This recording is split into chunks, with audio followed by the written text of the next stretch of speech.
Yeah, for those of you who don't know me, you're very fortunate.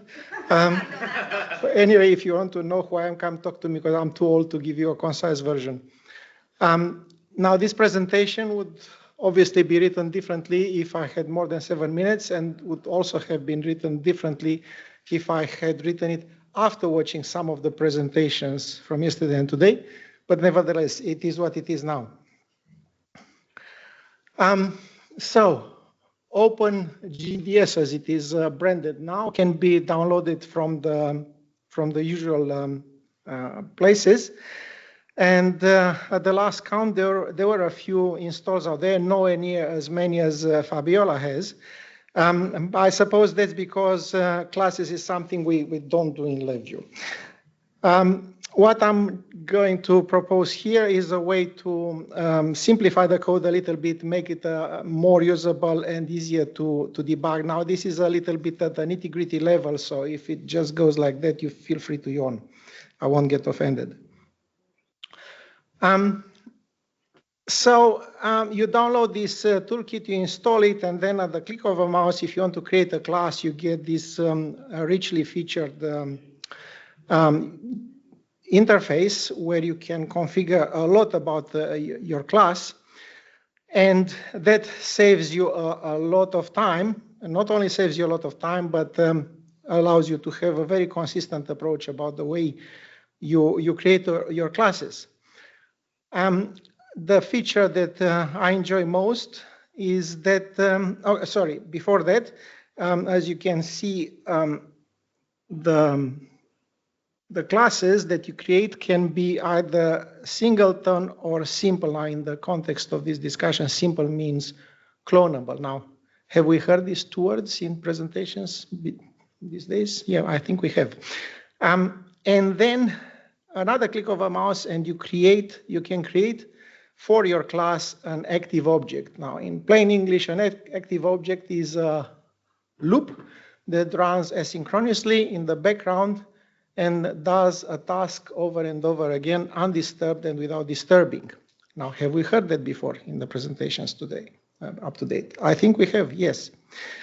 Anyway, you create an active object, and with the template that comes out of the box with this kit, at the core of this active object, there is this VI that's called the process repository. And in the process repository, the actual repository is a queue. We create a queue with one element, and in the queue, we store the references to the communication mechanisms to and fro between the VI that launched it and the active process. I find this both cumbersome and unnecessary. Why would this be so? Maybe it's a leftover. So as you can see, now we are at the 4th version of the GOOP toolkit.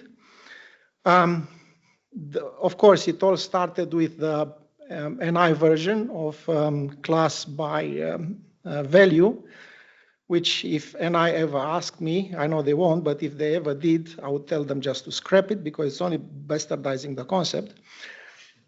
But anyway, before current GOOP 4 that's using DVRs to store the data for each class, there used to be GOOP 3, which had other mechanisms because DVRs were not around.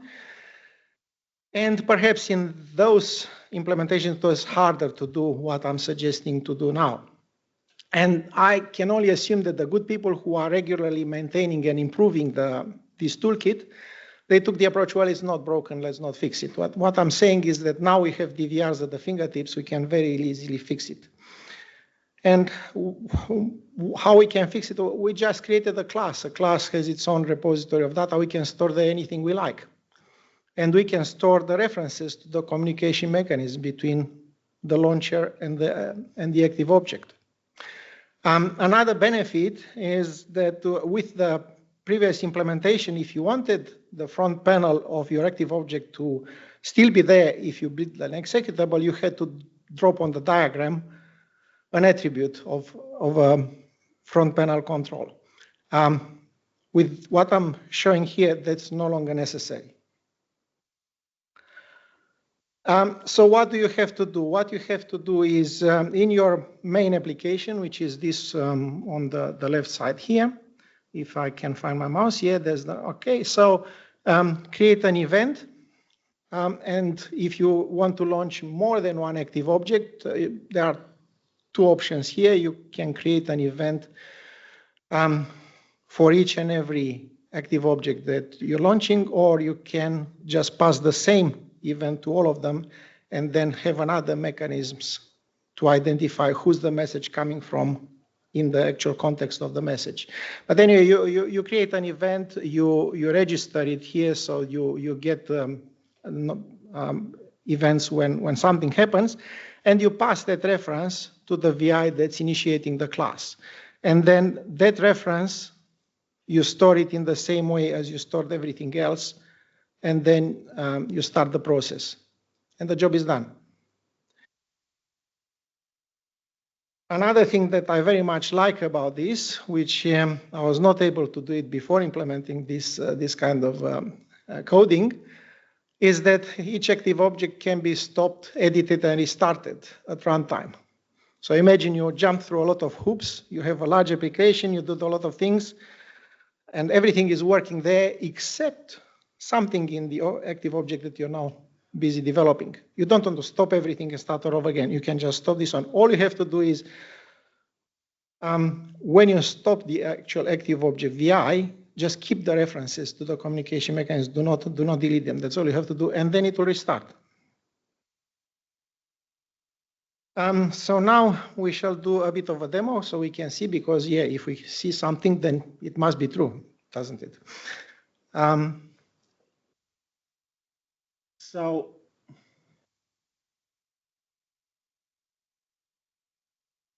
there's a VI here that's launching the active object.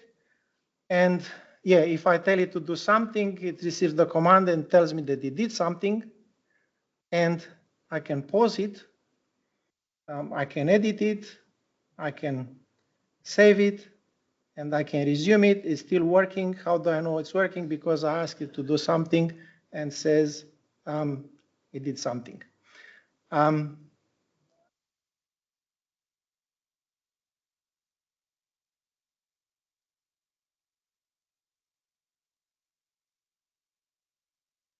So in a nutshell, significant benefits for the object-oriented programmer, both in terms of development and consistency of approach. Exceptional value for money. It's on a par with the QMH. With minor tweaks, we can have it even simpler, more robust, and we can add functionality. So my advice is learn it and use it. And if you want to take the discussion further, this is where you find me.